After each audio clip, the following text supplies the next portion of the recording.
বাঙালিরা মাছে ভাতে বাঙালি, কিন্তু আজকে এই রান্নাটা খাবো আমি একটা বার্মিজ ভাবির হাতে।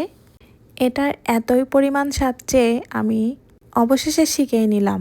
ভিডিওটা শেষ পর্যন্ত দেখবেন, এটা একবার ট্রাই করবেন, এটা আসলে অনেক অনেক বেশি মজা। প্রথমে আমি এখানে 1 কাপ পরিমাণ পেঁয়াজ দিয়ে দিলাম, তারপর 4-5টা কাঁচামরিচ এবং 4-5টা লাল মরিচ ব্লেন্ডার করে নিয়েছি। এরপর একটু পানি দিয়ে দিলাম, তারপর 1.5 চামচ মতো হলুদের গুঁড়া দিয়ে দিলাম। এবার আমি এটাকে কিছুক্ষণ কষিয়ে নিব। কষিয়ে নেওয়ার পর এখানে এটা ছিল তেঁতুলের টক।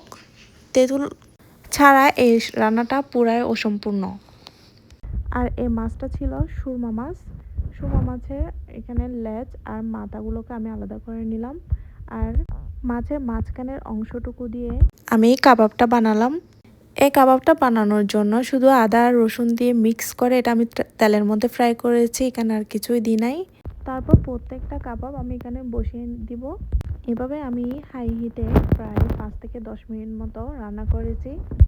আসলে এটা এতই বেশি মজা যে যারা রান্না করে না তারা এটা অনেক বেশি মিস করবেন। এটা হচ্ছে একটা বার্মিজদের খাবার, ওদের রান্নাগুলো আসলে অনেক বেশি মজা হয়।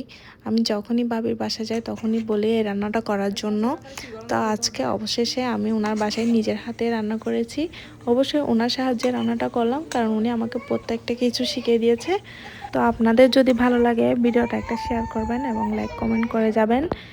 আপনারা যদি আমাকে সাপোর্ট করেন তাহলে আমি আরও অন্য ভিডিও নিয়ে আসবো। সবাই ভালো থাকবেন।